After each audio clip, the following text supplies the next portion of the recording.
Hey there, it's Mitzi. Welcome to my channel. So today I'm sharing my all-time favorite children's classics. And I will say before I get started, this was so difficult. It was difficult for many reasons. One is, how do you narrow down the list? Because there are such wonderful children's classics. So I really have been thinking about this, not for a few weeks, but for years. I've been working on this list since I've been a reader because, I started reading as a child, reading these classics. And then I taught school, and so I read a lot of those books, shared my favorites with my students, and then they shared their favorites, and we discovered new favorites together. And so that happened during that time. And now, I'm a grandmother and I'm still reading these books, and so I am going to share or try to share 20 of my all-time favorite children's classics. These are books that I think are great for read-alouds for small children, or just for an adult to reread and enjoy as an adult as well. So that's what this list is. Now, when I say a classic, of course, what makes an old book a classic? People have different ideas of what that means. For me, a classic is a book that stands the test of time. It's a timeless classic, a timeless book, so to make it a classic. It's a book that has had an impact when it was written, on influence in society and the readers, the young people that was reading it, and has continued to influence and impact students and people, adults even today. And so that's what makes a classic for me, if that makes any sense. But these books are older books. Of course, that's what I like to read anyway. And I hope that you'll find a new favorite children's classic along the way. Okay, so I want to start with Black Beauty. That was published in 1877. And this tells the story from the horse's perspective, and I love that about it, because you are highlighting the treatment of animals, and I am a huge animal lover, so of course I love Black Beauty. But I did want to mention, this is number 20 for me, I did want to mention a bonus book. This is the only bonus book. I'm not going to cheat anymore, but this one's so similar, I thought I would mention it too as a favorite children's classic, and that is Smokey the Cow Horse by Will James. This one was published in 1926, and this is very similar to Black Beauty. So if you enjoy horse type stories like Black Beauty, you may enjoy this one as well. This one is about a wild horse who is captured and tamed, and then he's trained to be a companion to a cowboy, and their life and adventure together. So they're very similar, but I call this one the American Western version of Black Beauty. So if you are interested in that, I just thought I would mention that one. The next one is A Bear Called Paddington. I don't know where my copy is. I know I have this book somewhere, but I can't find it. But this was published in 1958, and there are lots of books in this series, but A Bear Called Paddington is the first in the series.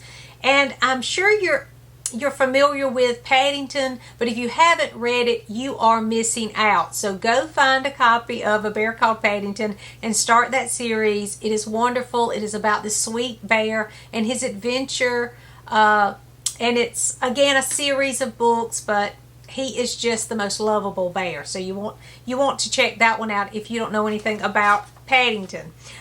Pippi Longstocking is the next one, and this is by Astrid Lindgren, I think is how you say her name. I think this is a series too. I think there are several in this series, but Pippi Longstocking was published in 1945.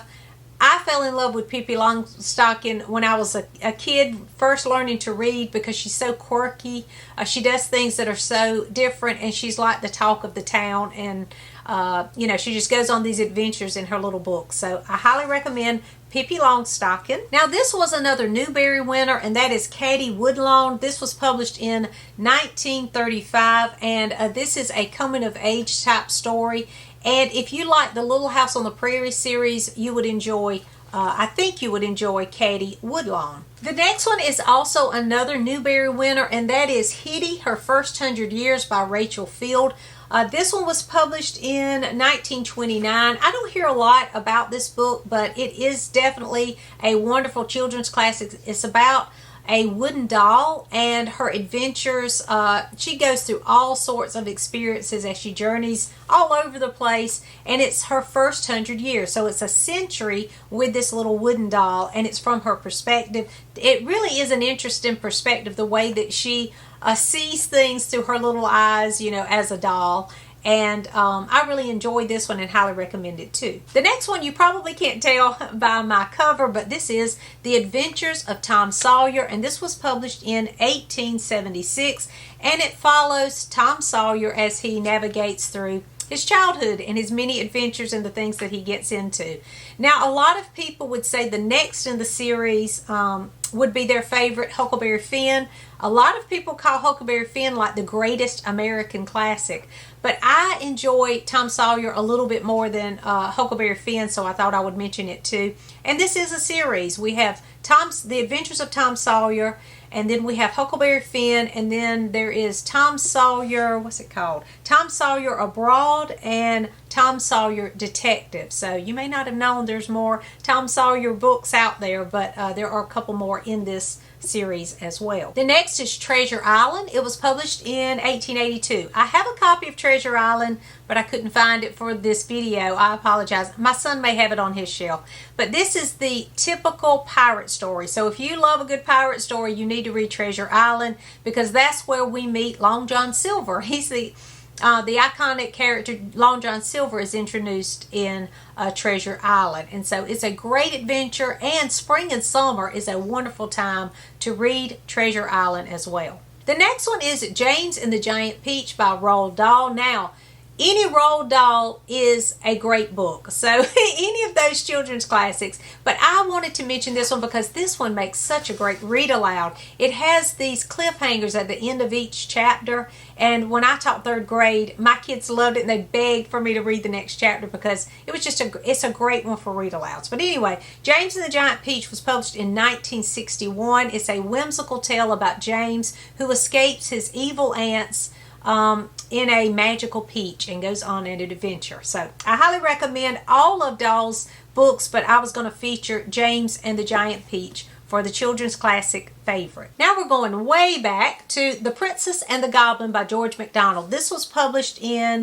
1872, and it's about a princess her friend saves her from these goblins who are living beneath the castle. It is the typical fantasy fairy tale type story if you like that sort of thing. I know that C.S. Lewis and Tolkien, people like that, famous fantasy writers, were greatly influenced by George MacDonald and his writing, and this is the typical fantasy that if you love that kind of book, if you love those type stories, you will love this one. And so I highly recommend it if you're a fantasy lover. My next favorite is The Railway Children by E. Nesbit. This was published in 1906, and this is about some children who move to the countryside by a railroad, and they meet different people there. There's also this mystery throughout the story about what has happened to their father, because at the beginning of the story he's mysteriously arrested and taken away. So there's another story within a story in it, but it's one of those just wholesome classics that I highly recommend. Now, my favorite children's classics list would not be complete without Nancy Drew. This made me a reader. I had to include Nancy Drew because I read these faithfully when I was in school. I remember going into the library and seeing this beautiful yellow spine on the shelf, and I couldn't wait to check out another one. So this made me a reader, and so I owe a lot to Nancy. But Nancy Drew began in 1930, and there are tons of these books out there, and I highly recommend Nancy. If you've never read a Nancy Drew, it is, you know, from its time, but they're still very interesting plots, and so I really did enjoy these, and I do recommend sharing these with children today. But it's about Nancy, who is this young girl who solves every case, and it is predictable in that way, but the mysteries do take different twists and turns throughout the book. So I do recommend Nancy Drew, and again, there's tons of those. And then I have the Chronicles of Narnia. This is my beautiful set of the Chronicles of Narnia. I'm not going to just say The Lion, the Witch, and the Wardrobe, because actually I love all of these books. This is a great series, and so I was just going to mention the whole series, but this was published between 1950 and 1956, and it was written by C.S. Lewis. Of course, you've heard of the Chronicles of Narnia, I'm sure. The Lion, the Witch, and the Wardrobe being the most famous book out of the series. But if you haven't read it, I do recommend it. If you enjoy fantasy, it is a wonderful fantasy for children, but adults enjoy it too, and I enjoy it still today, and I'm ready to reread the Chronicles of Narnia because it's such a great series. Another series that must be on my favorites for children's classics is the Boxcar Children. The first Boxcar Children was published in 1924. It's very similar to Nancy Drew, but it's about these orphans who find this boxcar and they make it their home. And it is just such a wonderful book. It is just a wholesome children's classic that I love. But that book became a series of mysteries, just like Nancy Drew, where the four children, the Boxcar Children, solve the mysteries throughout the series. Now, I didn't read a lot of those books. I read the Boxcar Children, the original, over and over and over. But I did, when I taught school, I did have a lot of those books in that series in my classroom, and my kids really enjoyed those. But they are a lot like Nancy Drew in being, predictable characters, but different plots and mysteries in each book. So I do recommend the Boxcar Children, and that first book was a favorite. The next one is no surprise, Anne of Green Gables by Lucy Maud Montgomery. This was published in 1908, and I probably have 5 editions of this book.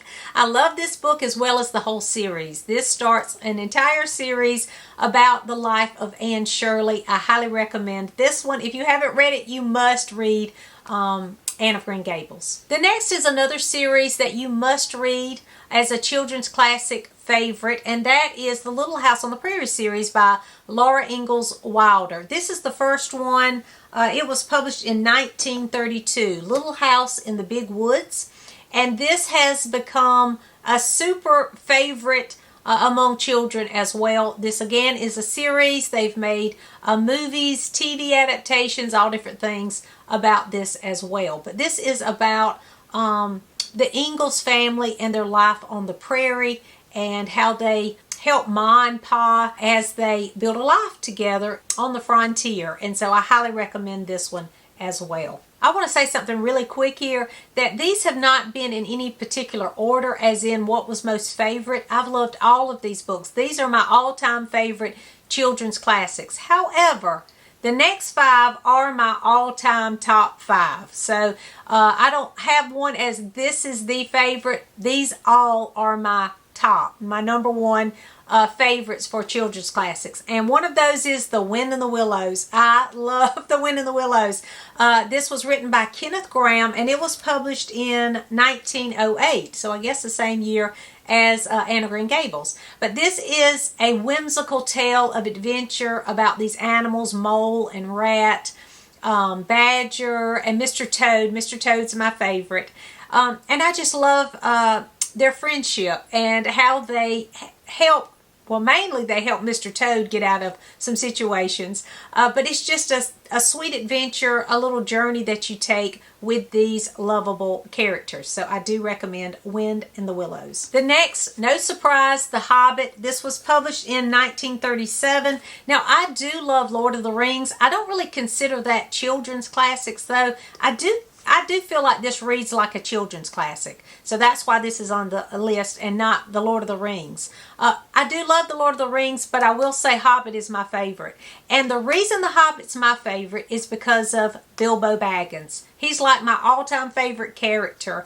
I feel like I go on that adventure with him in such a, I don't know, it's just an intimate way that we go on that adventure together. And so I just love Bilbo Baggins. And that's why The Hobbit must be on this list. If you haven't read The Hobbit, I highly recommend it. Pick it up. Do not wait, go ahead and read The Hobbit, and then you'll want to read The Lord of the Rings. Now, I had to include a Beverly Cleary, and this is my favorite Beverly Cleary, Henry Huggins. This was published in 1953. It's just an everyday adventure with Henry and his dog Ribsy. And as a child, I loved it, and I still love this today. There are other books about Henry Huggins as well, which there are a lot of books. Beverly Cleary kind of connects several of hers, like Ramona is Henry's neighbor, and so of course Ramona has Beezus as her sister, and they all live around Klickitat Street in this neighborhood. And so I just love all the Beverly Cleary books, but I especially love Henry Huggins, and so if you haven't read Henry Huggins, I highly recommend this one. So I think we're up to my top 2, and I'm wondering if you can guess what those are. So number 2 is 101 Dalmatians. This was published in 1956, and I have this beautiful edition. Isn't that gorgeous? We have Cruella de Vil up here.